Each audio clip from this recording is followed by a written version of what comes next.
Abra su Biblia, por favor, en Hechos, capítulo 22.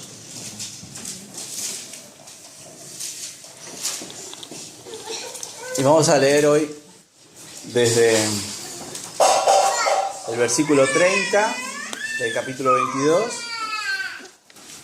hasta el versículo 11 del 23.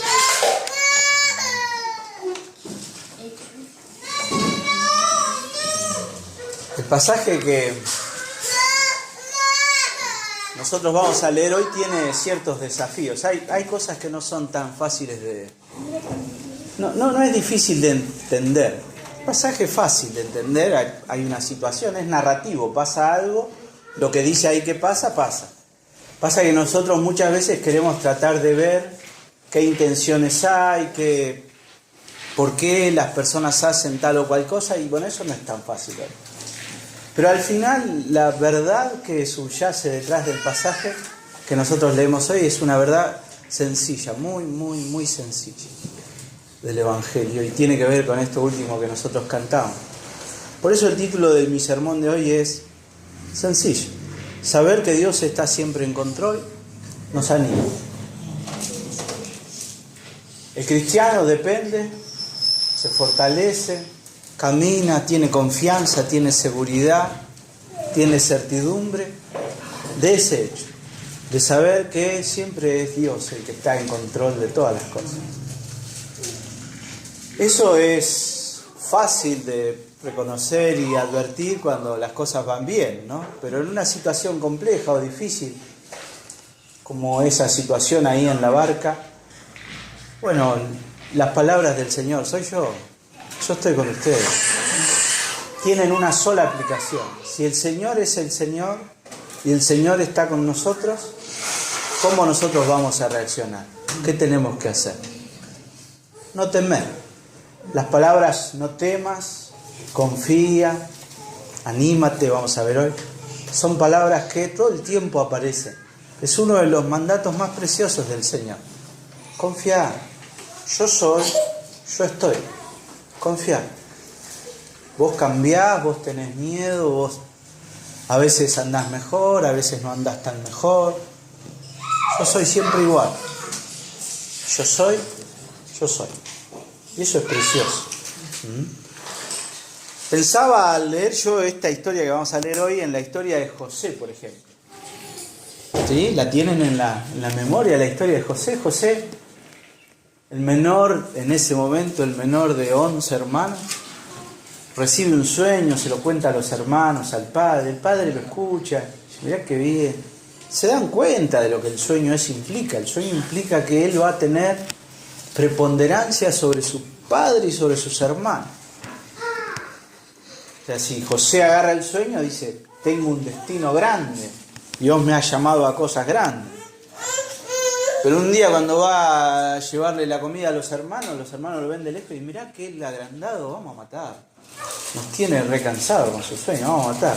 Decí que hay uno que dice, no lo maté, es mucho. Vamos a tirarlo al pozo y dejémoslo ahí que se muera solo, pero yo no lo quiero asesinar derecho. Y bueno, lo meten a un pozo y en eso pasan unos ismaelitas, por casualidad, justo pasan unos y si lo vendemos como esclavo. Y José termina en Egipto, y José termina en la casa de Potifar, y José termina en la cárcel, todo mal. Pero al final, detrás de la historia de José, ¿qué había? ¿El plan de Dios para salvar a José? No, para salvar a todo su pueblo, al pueblo de Israel. ¿José lo sabía? No. ¿Lo entendía? Quizá no plenamente, pero confiaba. Su fidelidad a Dios, aún en medio de las situaciones difíciles, es una evidencia de que él en todo eso confió. La verdad es que a nosotros nos toca atravesar este mundo sabiendo que casi de nada tenemos control. No tenemos control de nada. Y entonces, ¿qué hacemos? Nos desesperamos. ¿Qué hacemos si no tenemos, si todo qué? ¿Pero es todo un caos? No. Dios está en control. Y eso a nosotros nos tiene que animar, nos tiene que fortalecer y nos tiene que ayudar. Bien, con eso en mente vamos a leer el pasaje de hoy. Nuestro pasaje de hoy entonces, Hechos, capítulo 22:30 al 23:11. Un poco de contexto, ustedes recuerdan, anteriormente Pablo ha ido al templo, los judíos hicieron un alboroto bárbaro, lo quisieron matar, tuvo que intervenir el tribuno porque si no lo mataban, realmente lo mataban. Y entonces dice ahora Lucas, al día siguiente, queriendo saber de cierto la causa por la cual le acusaban los judíos, le soltó de las cadenas y mandó venir a los principales sacerdotes y a todo el concilio, y sacando a Pablo le presentó ante ellos. Entonces Pablo, mirando fijamente al concilio, dijo: varones hermanos, yo con toda buena conciencia he vivido delante de Dios hasta el día de hoy. El sumo sacerdote Ananías ordenó entonces a los que estaban junto a él que le golpeasen en la boca. Y entonces Pablo le dijo: Dios te golpeará a ti, pared blanqueada. ¿Estás tú sentado para juzgarme conforme a la ley? Y quebrantando la ley me mandas golpear. Los que estaban presentes dijeron: al sumo sacerdote de Dios injurias. Pablo dijo: no sabía, hermanos, que era el sumo sacerdote, pues escrito está: no maldecirás a un príncipe de tu pueblo. Y entonces Pablo, notando que una parte era de saduceos y otra de fariseos, alzó la voz en el concilio: varones hermanos, yo soy fariseo, hijo de fariseo. Acerca de la esperanza y de la resurrección de los muertos se me juzga.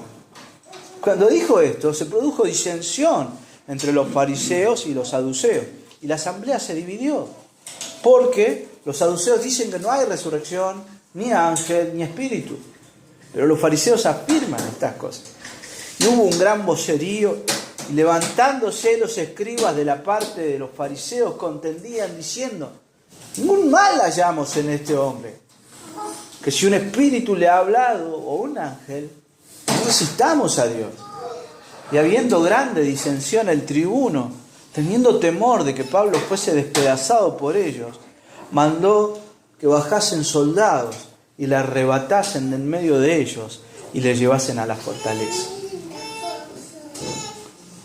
A la noche siguiente se le presentó el Señor y le dijo: ten ánimo, Pablo, pues como has testificado de mí en Jerusalén, así es necesario que testifiques también en Roma.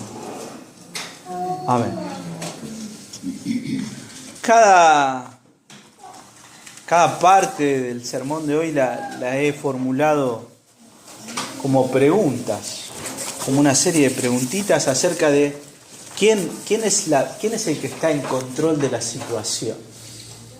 ¿Quién es el que está en control de la situación? Y nosotros vamos a ver primero si es el tribuno romano Claudio Lisias el que está en control de la situación. Después si es el sumo sacerdote Ananías el que está en control de la situación.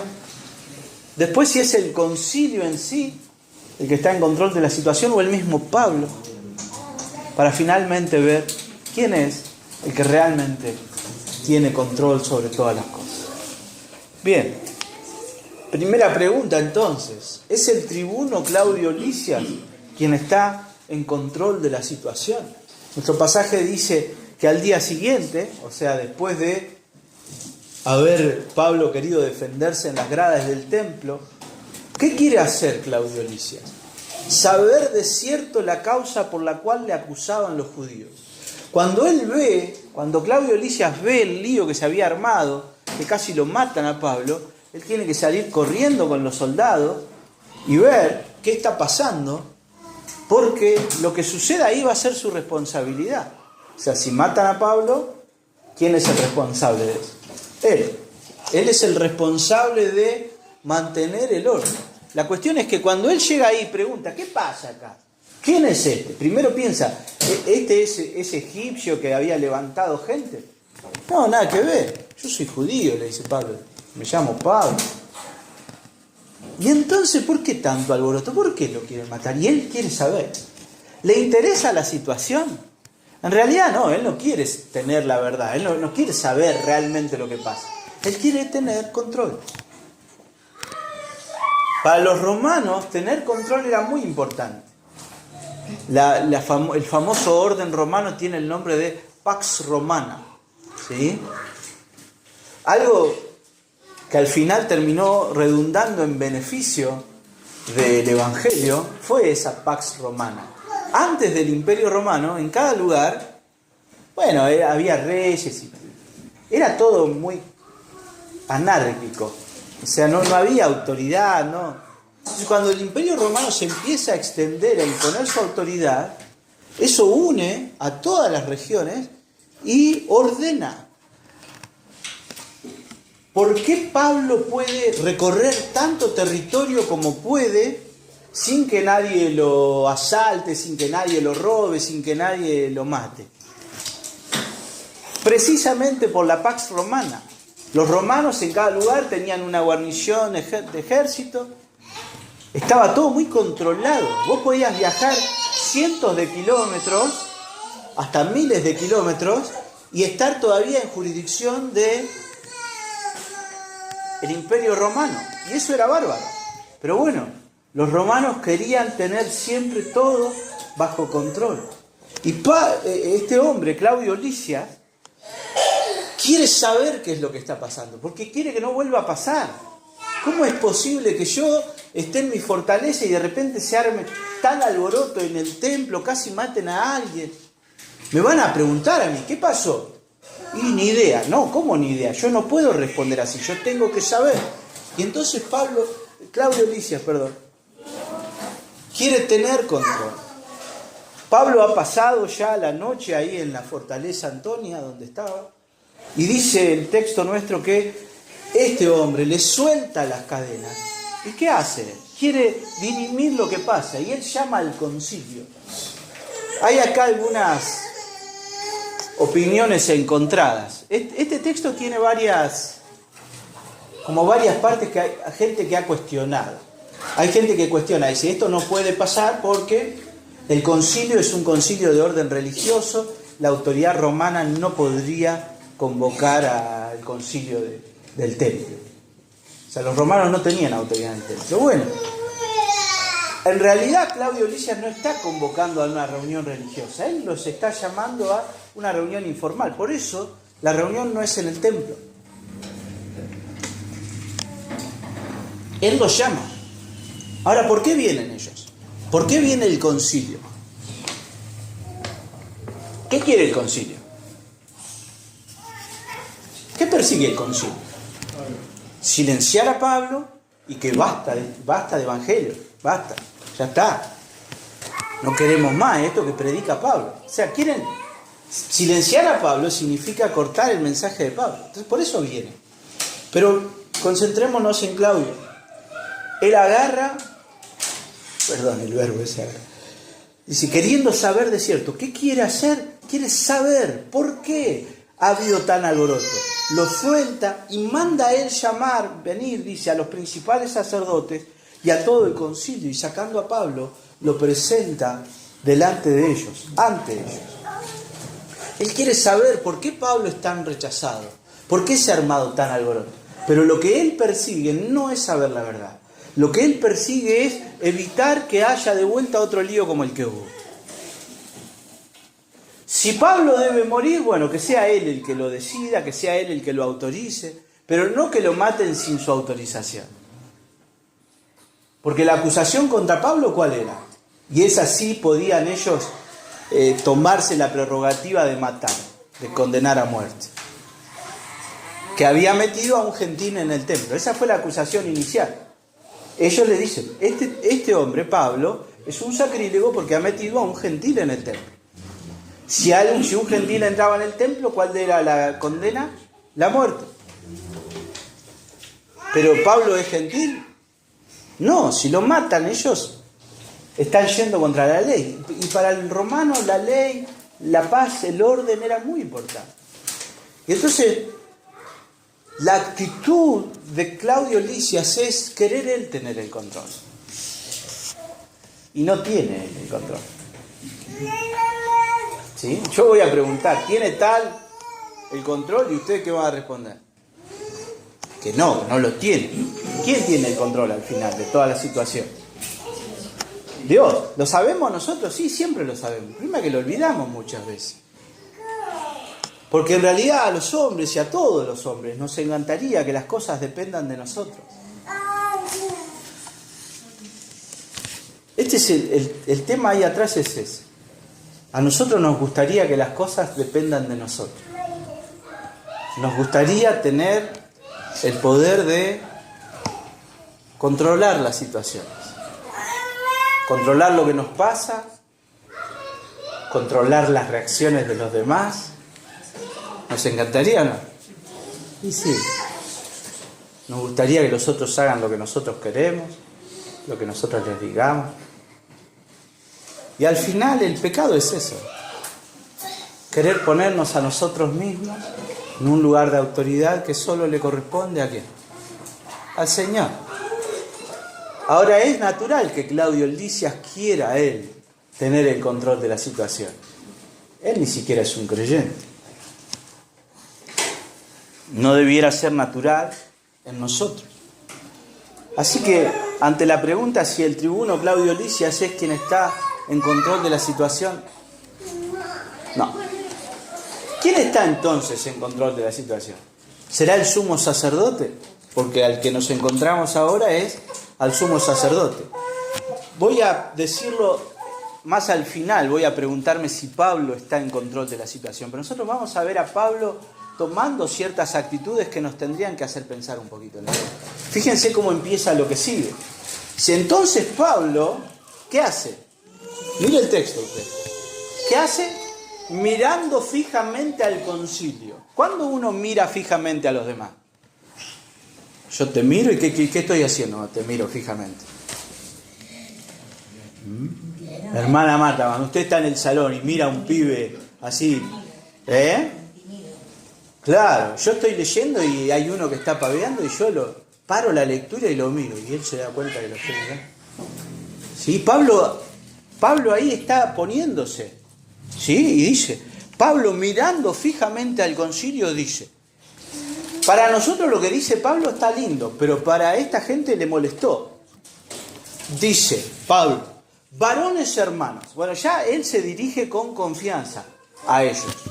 Nosotros tenemos que saber, esta gente que está ahí en el concilio lo conoce a Pablo. Pablo ha estado sentado con ellos. Pablo ha sido parte de ellos.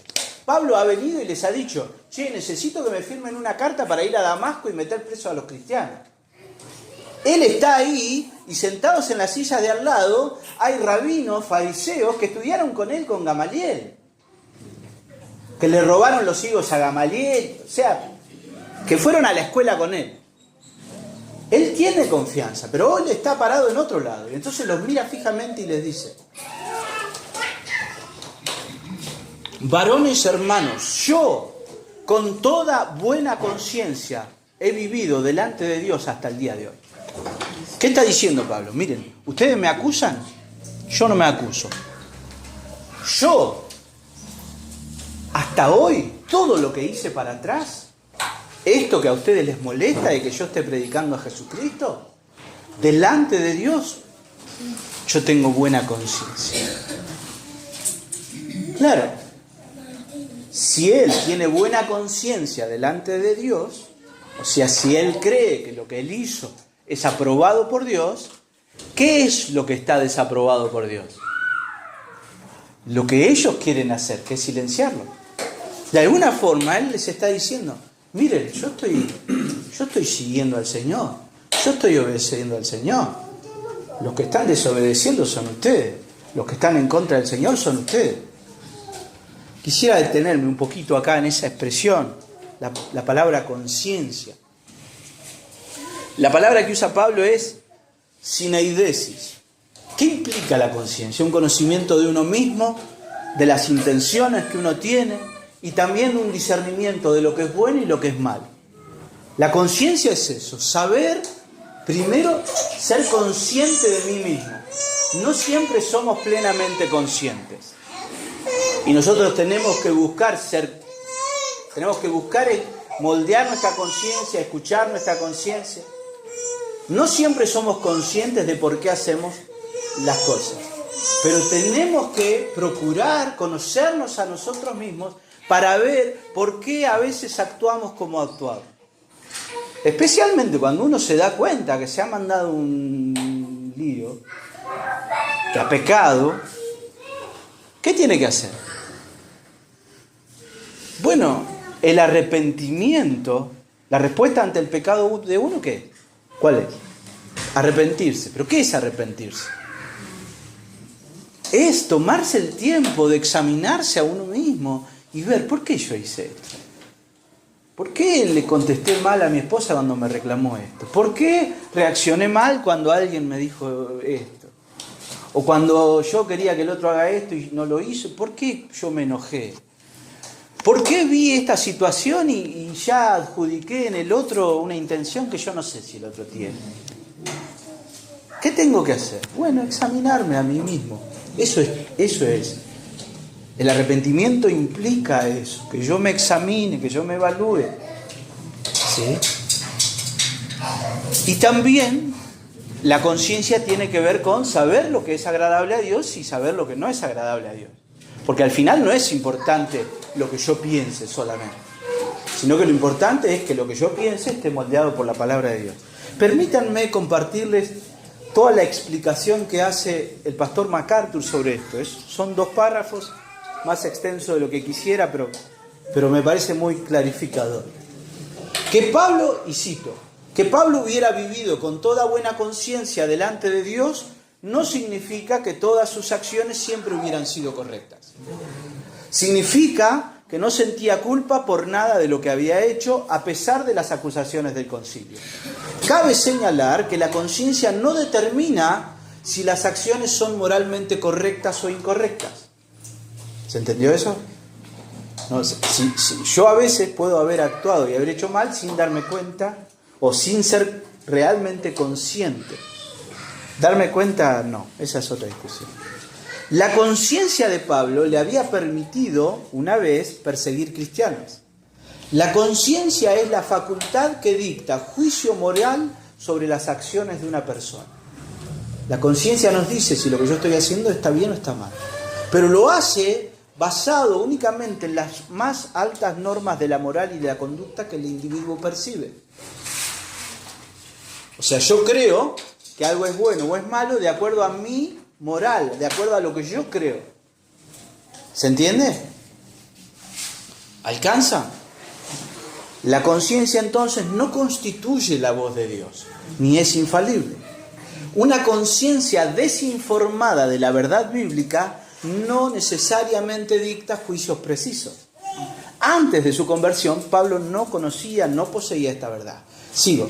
Es posible que la conciencia esté dañada, sea disfuncional e incluso que esté destruida. La Biblia habla de una conciencia débil, 1 Corintios 8:7. Una conciencia herida, 1 Corintios 8:12.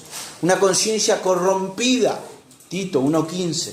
Una conciencia mala, Hebreos 10:22. Y la peor de todos, una conciencia cauterizada, 1 Timoteo 4:2. Aquella que está tan cubierta de cicatrices por el pecado habitual que ya no reacciona a los estímulos de la verdad divina. Es evidente que una conciencia en uno de esos estados no siempre evaluará las cosas de forma correcta. Por otra parte, la Biblia elogia una buena conciencia. 1 Timoteo 1:5, 1:19, Hebreos 13:18, 1 Pedro 3:16, 3:21. La Biblia también elogia a una conciencia sin ofensa, a una conciencia clara. Tal conciencia espiritualmente sana resulta del perdón del pecado basado en la obra expiatoria de Cristo. Las conciencias, y subrayé esto, las conciencias de los cristianos, asentadas en las normas de la palabra de Dios, pueden evaluar con precisión sus acciones. Los cristianos, por tanto, deben fortalecer sus conciencias. exponiéndolas constantemente a las verdades de las Escrituras. Pablo tenía una conciencia total y correctamente informada, y ésta no la acusaba. ¿Se entiende? Nuestra conciencia, para que nosotros, ¿cuánto vamos a confiar en nuestra conciencia? Cuanto más nuestra conciencia esté moldeada por la palabra de Dios. Porque al final lo que determina que nuestras acciones y nuestras motivaciones sean correctas o incorrectas es eso, la palabra de Dios. Pablo, habiendo evaluado su accionar de predicar a Cristo, él sabe por qué lo ha hecho. Se los acaba de contar. El Señor se me apareció. El Señor me hizo darme cuenta de que yo estaba equivocado. Y el Señor me llamó a servirle entre los gentiles. Si el Señor hizo eso, ¿cómo yo voy a rechazarlo? ¿Cómo yo voy a negarme? Todo lo que yo he hecho, lo he hecho en obediencia a Dios. Por lo tanto, no puedo arrepentirme de esto que ustedes me acusan. Y entonces la reacción de Ananías es tremenda. Sigue el pasaje diciendo que el sumo sacerdote Ananías ordena entonces a los que estaban junto a él, junto a Pablo, que le golpeasen en la boca. La palabra que se usa ahí para golpear es la palabra tipto, que va a aparecer después cuando Pablo le dice Dios te golpeará a ti, es la misma palabra. Y ya apareció en el versículo anterior cuando hablaba de que lo golpeaban, pero en un sentido muy violento. No es un golpecito, cállate. No, fue con toda la violencia posible. Contexto, ¿no? Están ahí los judíos, está la autoridad romana, tampoco se pueden zarpar, pero con todo lo que puede. Es una reacción de enojo la de Ananías. Ananías está diciendo, ¿cómo? Vos me vas a decir a mí que vos estás sirviendo a Dios y que yo estoy en contra de Dios. ¿Cómo te atreves? Y una bofetada en plena boca. Es tremendo. No sorprende de Ananías, porque Ananías es el sumo sacerdote. En el Antiguo Testamento el sumo sacerdote era una figura que implicaba mucha santidad. Bueno, Ananías llegó a este puesto por influencias políticas. A esta altura el sacerdocio estaba absolutamente corrompido. La Biblia no dice mucho sobre este personaje, pero hay un librito que se llama Antigüedades de los Judíos, de Flavio Josefo. Interesante el libro. Flavio Josefo no es cristiano, pero escribe desde una perspectiva romana judía la historia de la época de Jesús. Entonces hay muchos datos. Bueno, ¿saben qué hacía este hombre Ananías? ¿Qué le encantaba a Ananías? Como a todos los falsos maestros, ¿qué les encanta? La plata. La plata es tan linda y a él le encantaba. Y las personas daban sus diezmos y se las tenían que dar a sacerdotes. ¿A qué sacerdotes? Sacerdotes comunes. ¿Qué hacía él? Mandaba a sus emisarios. Y entonces Bruno tenía que diezmar y el sacerdote era Santi. Pero antes de que Santi fuera al diezmo, Ananías mandaba a otro. Y si vengo a buscar el diezmo. Pero no es para Santi. No, pero el sumo sacerdote está más arriba. Y él agarraba y se robaba los diezmos de los demás. O sea, se robaba la plata que era para Dios. Ananías no es alguien que el pueblo considerara a alguien de Dios, no era alguien respetado. Hago un breve paréntesis. La respuesta de Pablo es una respuesta tremenda. Le dice, Dios te golpeará a ti. Bueno, a los pocos años se desata la revuelta judía, Ananías muere, asesinado. El mismo pueblo lo mata, porque él era un entregado y vendido a las fuerzas romanas. Era un hombre corrupto. Entonces la reacción de él no es la reacción de alguien de fe, alguien que cree en Dios. Es evidente. Y responde así. La respuesta de Pablo tampoco es tan buena. Nosotros no podemos decir que Pablo haya actuado tan correctamente. ¿Qué dice Pablo? Fíjense. Y entonces Pablo le dijo, Dios te golpeará a ti, pared blanqueada. El insulto, ¿dónde está? No tanto en el pared blanqueada, sino en el te golpeará. Pero ese pared blanqueada, cuando yo les digo así, ¿a qué se acuerdan ustedes? Sepulcros blanqueados. Jesús llamó sepulcros blanqueados ¿a quiénes? A los fariseos.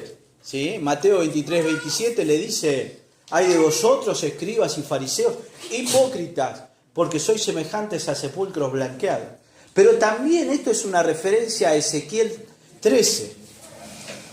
Después lo busca. Ezequiel 13, del 8 al 16, hay todo un pasaje, y ahí el Señor dice, hablando de los falsos sacerdotes, dice: ustedes engañaron a mi pueblo diciendo paz, y no había paz. Y uno edificaba la pared, y aquí que los otros la recubrían con lodo suelto. Envía a los recubridores con lodo suelto que caerá. Vendrá lluvia torrencial, enviaré piedras de granizo que la hagan caer, y viento tempestuoso la pared. Y aquí que cuando la pared haya caído nos dirán: ¿dónde está la embarradura con que la recubriste? Acá el Señor está acusando a los sacerdotes de hacer paredes truchas, paredes que se van a caer.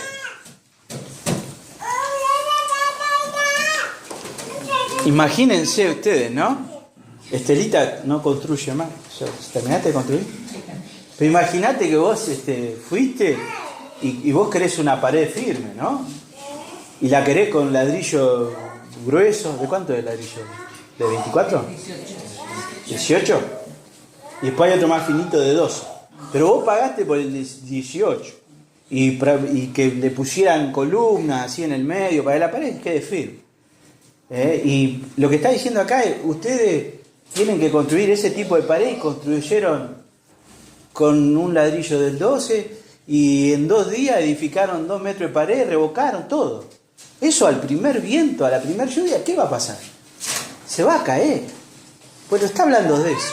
Esa expresión pared blanqueada es más cercana a esto, pero también tiene un eco de las dos cosas, de las palabras del Señor, ¿sí? Pero ellos agarraban, hacían algo que adentro no tenía firmeza, no tenía sustento, no tenía nada, y lo recubrían, y lo pintaban. Vos lo veías divino, blanquito, pero al primer esfuerzo se caía.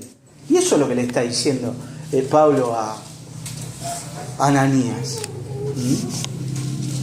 Y entonces Pablo apela y le dice, ¿no? A Ananías: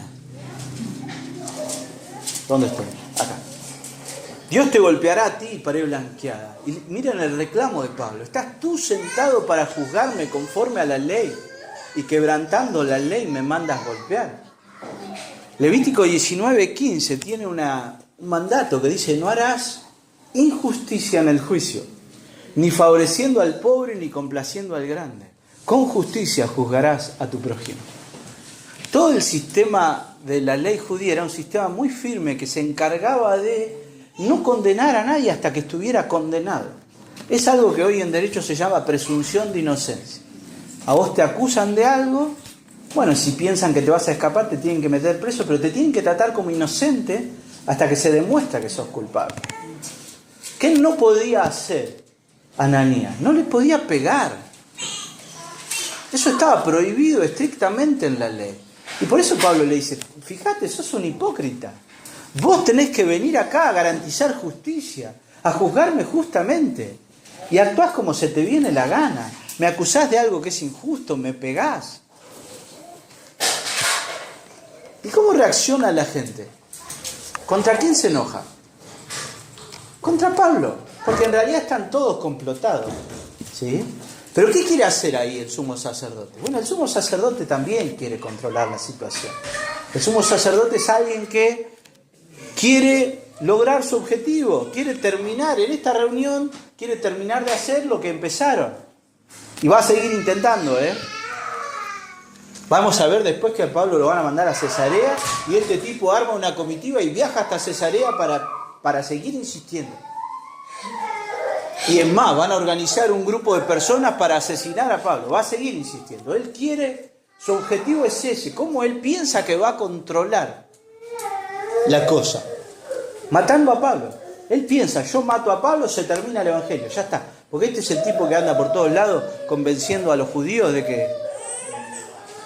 que sigan a este Jesús. Y entonces él piensa hacer eso. Y alguien le dice a Pablo, le reclaman a Pablo: Los que están presentes dijeron, al sumo sacerdote de Dios injurias. La palabra injuriar ahí es loidoreo. Implica reprochar, insultar, calumniar, incluso blasfemar. Vos te animás a injuriar al sumo sacerdote. Y Pablo dice, no sabía, hermanos, que era el sumo sacerdote. Pues escrito está, no maldecirás a un príncipe de tu pueblo. Eso está en Éxodo 22, 28. Acá hay un desafío. No se ponen de acuerdo los estudiosos en saber por qué Pablo reacciona como reacciona. ¿Por qué Pablo dice eso? No sabía, hermanos, que era el sumo sacerdote. Algunos dicen, Pablo está siendo sarcástico. Este es el sumo sacerdote. Este tipo. Que actúa así, tan lejos de la ley de Dios. No sé si es eso. Algunos dicen, no, el problema con Pablo es que tenía problema de la vista, no lo reconoció. Puede ser. No sabemos. Ahora, lo importante que es cuando a él le reclaman, él se da cuenta. Miren, cuando el Señor...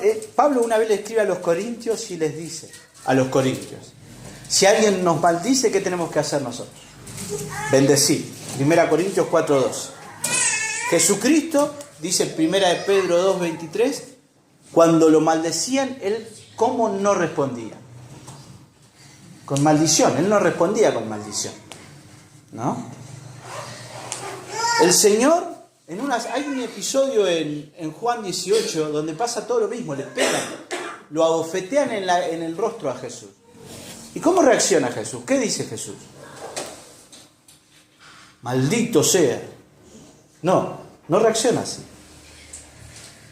Jesús dice, reconoce que lo que están haciendo con él es injusto y él le dice, si ha hablado mal, testifica en qué está el mal. Y si ha hablado bien, ¿por qué me golpea? Le reclama, ¿por qué me golpea? Pero no maldice. Y Pablo, una vez más cito a MacArthur que dice, la respuesta es desde luego que Pablo no era Jesús. Jesús fue el Hijo de Dios libre de pecado. Pablo, aunque sin duda el hombre más piadoso que alguna vez ha vivido, aún era un pecador. En Romanos 7, 14 y siguen los versículos que siguen, él describe su batalla contra el pecado interior. Bueno, esta fue una ocasión en la que el pecado de Pablo prevaleció. Porque me adelanto, Pablo tampoco está en control de la situación. El sumo sacerdote quiere controlar la situación, quiere manejar los tiempos, todo, pero no puede. Pero Pablo tampoco. Y entonces él hace ese reclamo. El sumo sacerdote está consumido por el deseo de acabar con Pablo. Y ve en este llamado del tribuno la oportunidad de poner fin a la predicación de Pablo, de lograr lo que antes no se pudo, matarlo. En su ceguera, en su insensatez, el sumo sacerdote no sabe que está queriendo torcer la voluntad de Dios, que es a Dios mismo a quien se está oponiendo. Y no hay forma en la que ese deseo prospere. A lo largo de la historia, hombres necios han querido tener el control y se han empecinado en sus planes que van en contra de la voluntad de Dios. Cuando el faraón endureció su corazón contra Israel, no hizo otra cosa que facilitar los planes de Dios.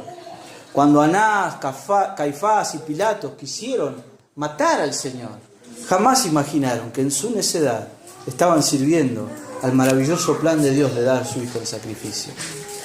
A lo largo de la historia de la Iglesia, cientos de veces se han levantado hombres, de fuera y de dentro, que pensaban que tenían la potestad de hacer su voluntad y torcerle el brazo a Dios.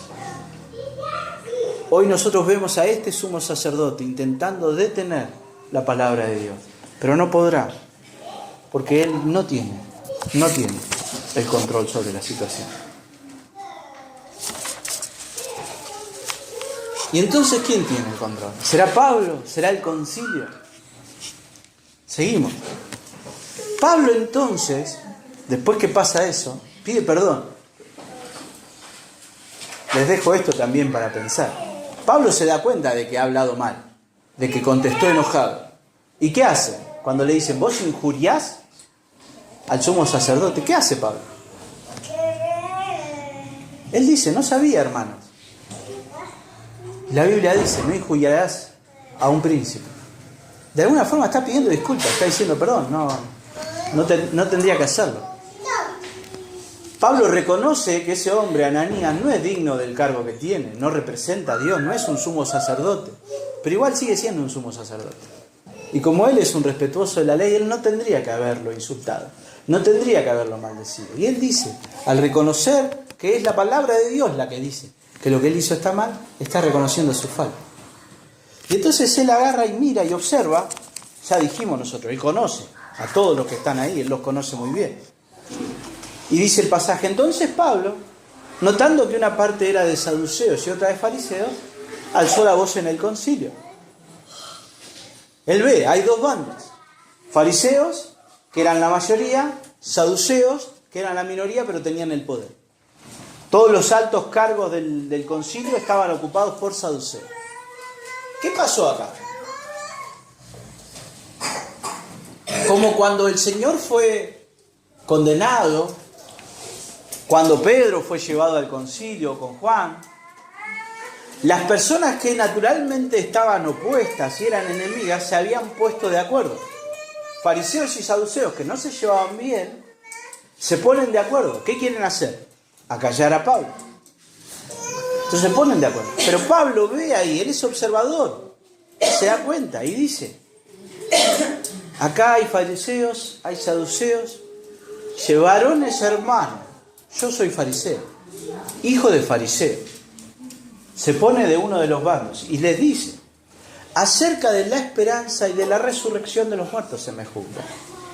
Ustedes me están juzgando porque yo creo en la resurrección de los muertos.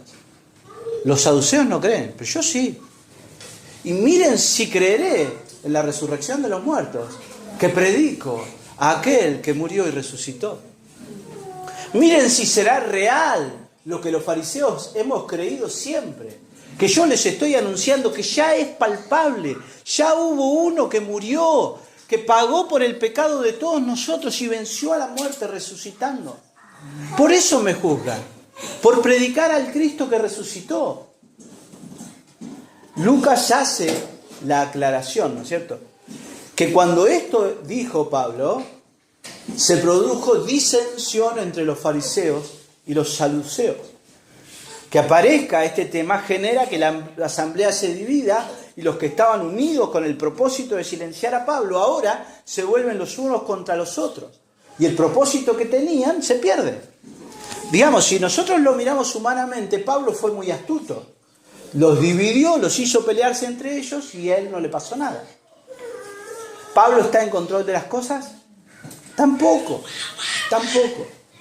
Pero Pablo pone en juego algo que es central para la fe cristiana y es la resurrección de Cristo.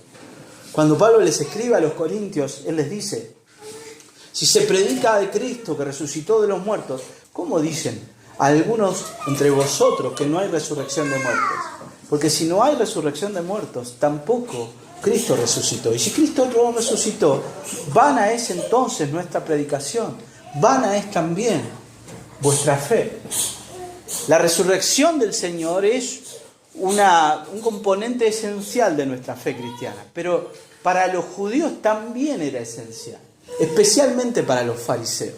Lucas da la nota ahí, los saduceos, él explica, porque entiende que algunos de los que están leyendo no sabe la diferencia entre saduceos y fariseos. Los saduceos dicen que no hay ni resurrección, ni ángel, ni espíritu, pero los fariseos afirman estas cosas. Los saduceos eran los materialistas de la época. ¿Qué es lo que hay? Lo que vemos. ¿Morimos y qué pasa? Nada. Morimos, ya está. En cambio los fariseos decían, no, hay espíritu, no somos solo esta carne. Hay un espíritu, hay un después. Y creemos que en ese después Dios reinará.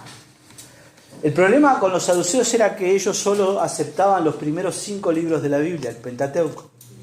Y ellos sostenían, equivocadamente, que ahí no se hablaba, no había ninguna mención a algo que no fuera solo material. ¿Sí? Había esa creencia.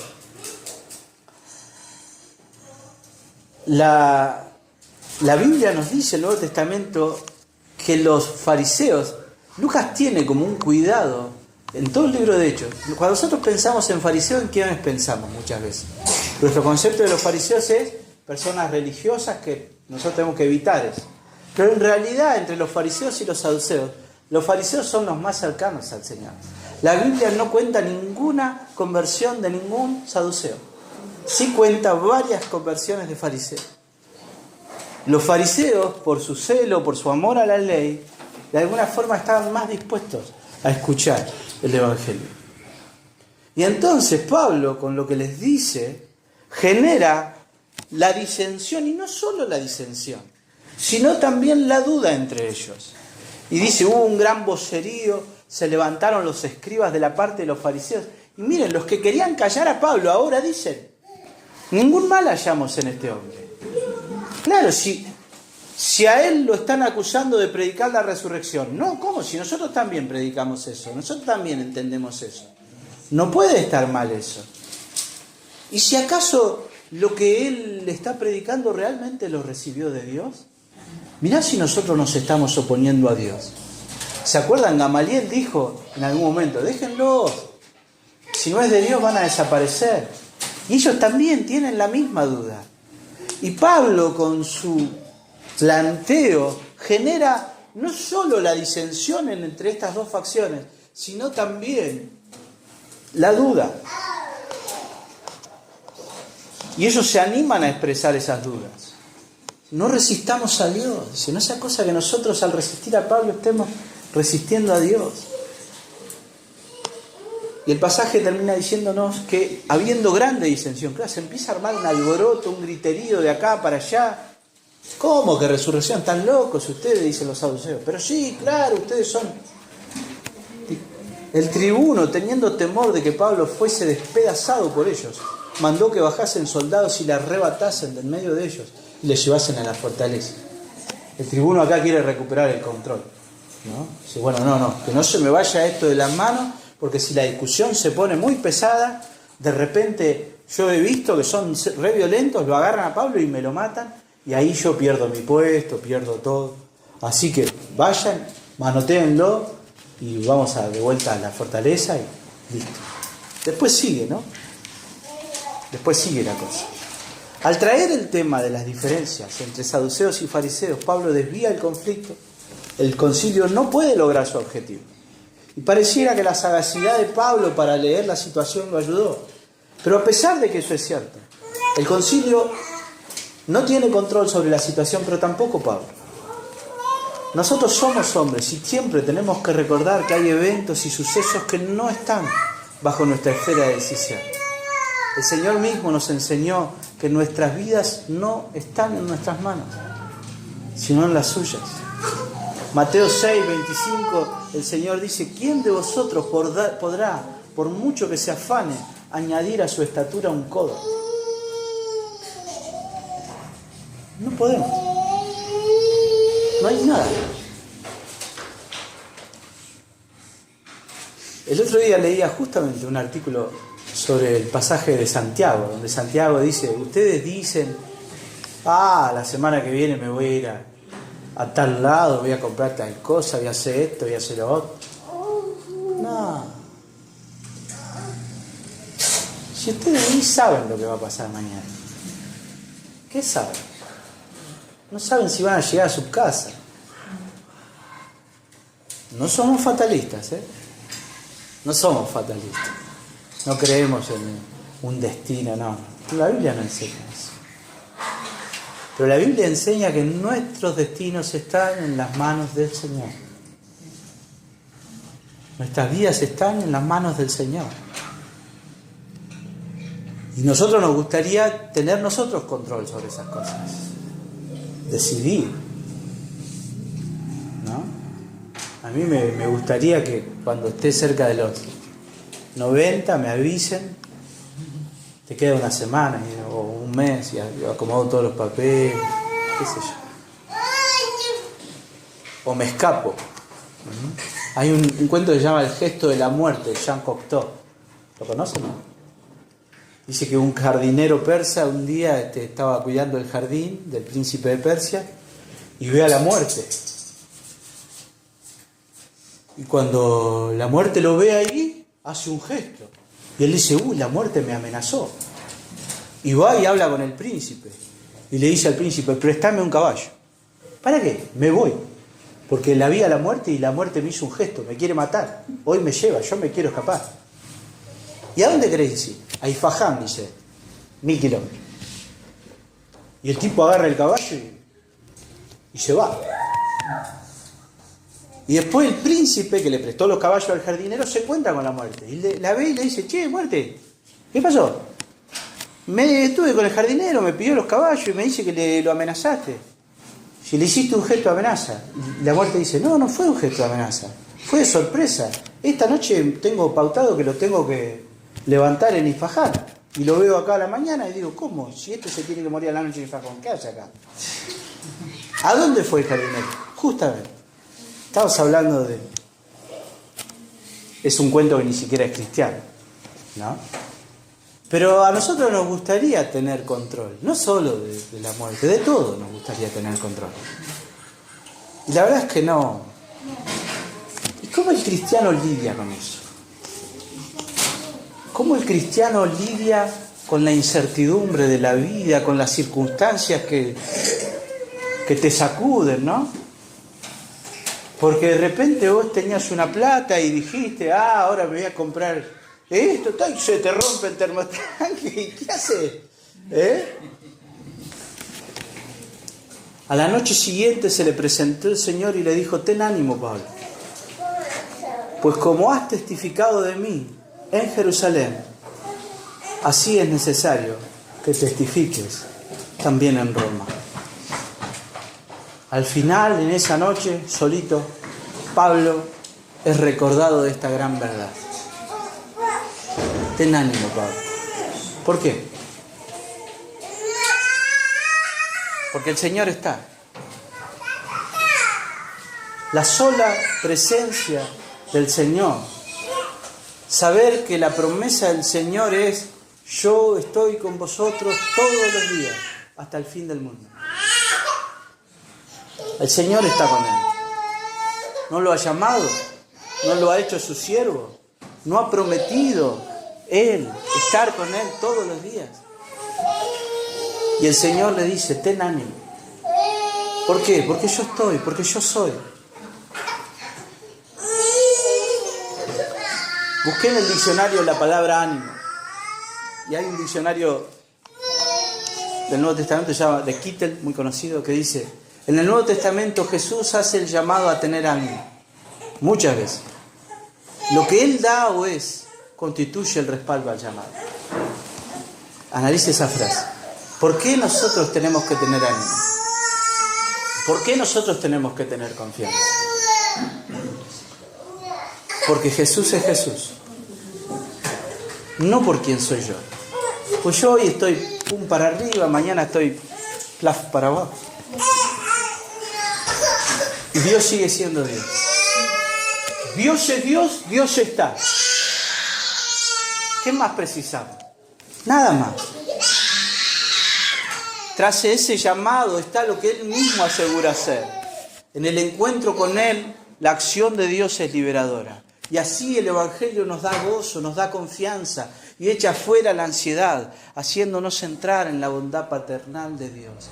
El Señor resucitado le hace el mismo llamado a Pablo cuando él está en la cárcel. Los discípulos viven en un mundo que los amenaza, pero pueden tener valor porque Cristo ha vencido al mundo. ¿Recuerdan ustedes? En el mundo tendréis aflicción, pero confiad, yo he vencido al mundo. Su osadía, la de los discípulos, la nuestra, no se puede basar en una dudosa teoría de la inmortalidad del alma. Ni siquiera está en eso. La fe de Pablo no está en si la resurrección es o no es, sino en la resurrección de uno. ¿Se entiende? No es siquiera la doctrina teológica correcta. Pablo está teológicamente correcto. Los saduceos decían no hay resurrección, los fariseos sí hay resurrección. ¿Quiénes tienen razón? Los fariseos, Pablo piensa igual. Pero su confianza no puede estar ni siquiera en eso. Su confianza está en aquel que resucitó.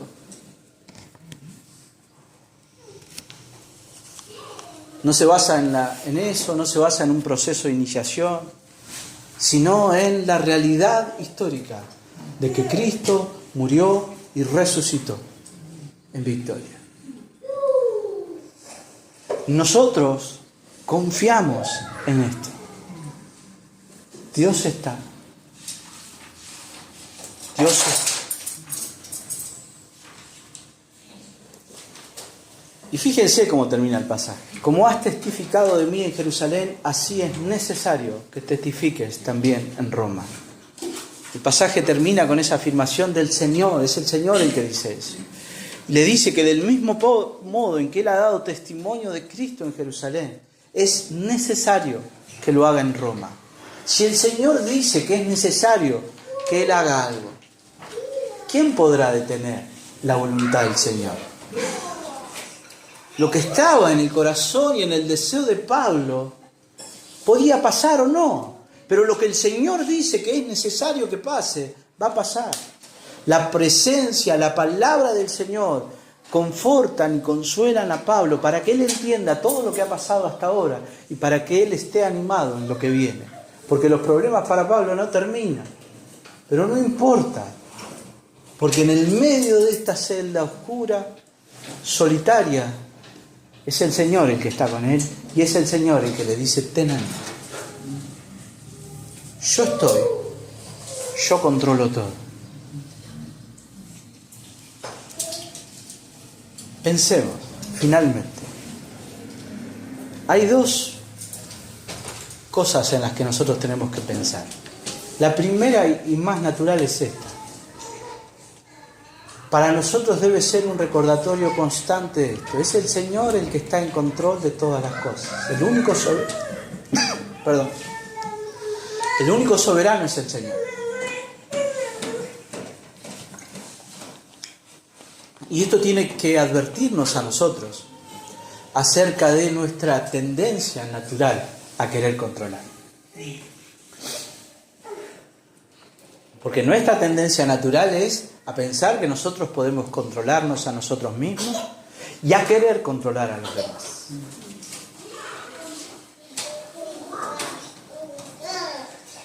Es una tendencia. Tenemos la tendencia a querer controlar las situaciones. Nos gustaría que todo lo que suceda como a nosotros nos parece. Que todo se dé como queremos. No es así. Pero eso tiene que ver o tiene que cuestionar nuestra confianza en el Señor. Si nosotros realmente estamos confiando en el Señor, si realmente estamos siguiendo la voluntad del Señor. Dios es soberano sobre todas las cosas.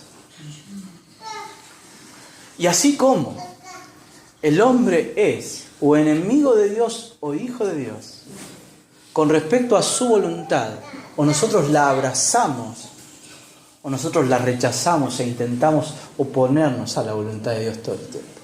Lo que hace el Evangelio, al final, no es hacer desaparecer nuestra voluntad.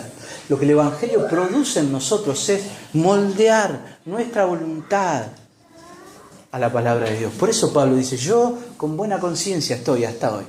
Porque la conciencia de Pablo, es decir, lo que él hacía y las motivaciones por las cuales él lo hacía, estaban moldeadas por la palabra del Señor. Cuando es la palabra de Dios la que moldea lo que nosotros hacemos y las razones por las que nosotros hacemos lo que hacemos, estamos cumpliendo la voluntad del Señor. Y estamos confiados y seguros de que el Señor hará su perfecta voluntad.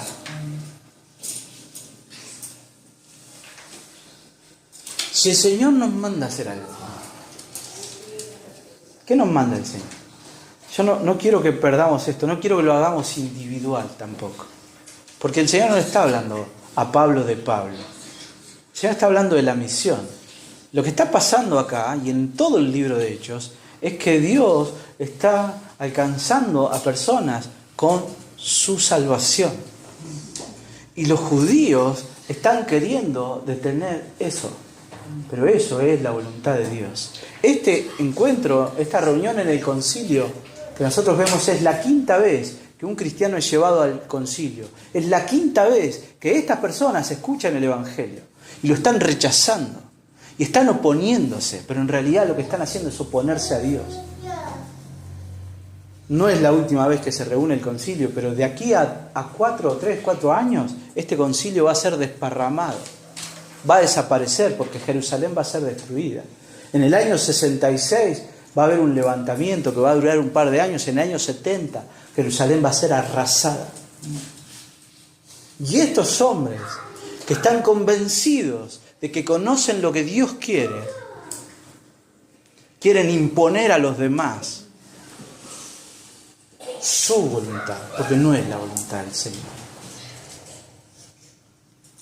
Y este pasaje tiene que ver con la misión de Dios y la misión de la iglesia. Y pensémoslo en función de esto. Confiar en el Señor en medio de nuestras circunstancias no es solo para circunstancias personales, es para la vida de la iglesia. La iglesia tiene un llamado, la iglesia tiene una misión que cumplir y la solidez de la iglesia se basa en la promesa del Señor. El planteo que nosotros tenemos que hacernos siempre es si realmente estamos viviendo y haciendo y enseñando y aprendiendo lo que es la voluntad del Señor. La voluntad del Señor nunca va a ser frustrada. Que no seamos nosotros los que nos opongamos a la voluntad del Señor. Y cada vez que nosotros queremos tener control sobre las situaciones, lo que estamos haciendo es eso. Vuelvo a mencionar el artículo que leí el otro día. El artículo hablaba de planear. Y él decía, ustedes no hagan planes solos, nunca. El cristiano nunca hace planes solo. Nunca puede decir, yo mañana voy a hacer tal cosa, porque después pasa algo y no sabes si lo vas a cumplir. E igual aunque se cumpla, ¿no? Yo hago un plan, todo y sale todo como yo quiero. Pero si yo no consideré a Dios, no estoy yendo en la voluntad de Dios. Porque puede pasar, ¿no? Hay gente que dice, yo voy a hacer un contrato corrupto con una empresa, todo y voy a ganar mucha plata. ¿Y lo logran? Sí, claro. ¿Es eso la voluntad del Señor? ¿Eso agrada al Señor? No. Muchos de los corruptos se proponen en su corazón a hacer esas cosas y las logran. O sea, que se cumplan las cosas no es garantía de que Dios está de acuerdo con ello. Entonces, pero el llamado de Santiago es ese. Ustedes no hagan planes sin considerar a Dios, pero hagan planes considerando a Dios. Considerando a Dios. Porque la iglesia camina y los cristianos caminamos con esta confianza. Porque las palabras de Jesús a Pablo son para nosotros también. Ten ánimo. Ten ánimo. Es necesario que cumplas la misión que yo te di. Iglesia, ¿cuál es la misión que el Señor nos dio? Anunciar a Jesús. Tengamos ánimo. Hermano, ¿cuál es la misión que Dios te dio? Glorificar a Dios en tu vida. Ten ánimo. Ten ánimo. Para el cristiano, saber que Él no está en control, al final es un consuelo. Es un consuelo, es el Señor. No es reconocer el señorío de Dios, reconocer la soberanía de Dios, no es la pasividad que sea lo que Dios quiera. Y yo no hago nada. Sino activamente busco someterme a la voluntad del Señor. Porque Jesús es mi Salvador y porque es mi Salvador es mi Señor. No es el tema del sermón, pero algunos hacen distinción entre esas cosas. O Jesús es tu Señor o Jesús tampoco es tu Salvador. La salvación viene porque Jesús sea mi Señor. ¿Qué significa eso? Que yo ya no estoy entregado a las pasiones que antes me gobernaban, a mis deseos egoístas. ¿Están aún en mí? Están aún en mí. Pero todos los días yo tomo mi cruz y lo sigo. Todos los días yo muero a mí mismo. ¿Por qué? Porque vale la pena. Porque su voluntad es lo más precioso. Y al final en nuestro caminar es crecer en eso. Crecer en entender que lo que Dios hace es perfecto. Y terminar deseando lo mismo que Dios desea. Y eso nos da ánimo. Incluso en una situación tan difícil como esta. Eso nos da ánimo. Oremos, hermanos.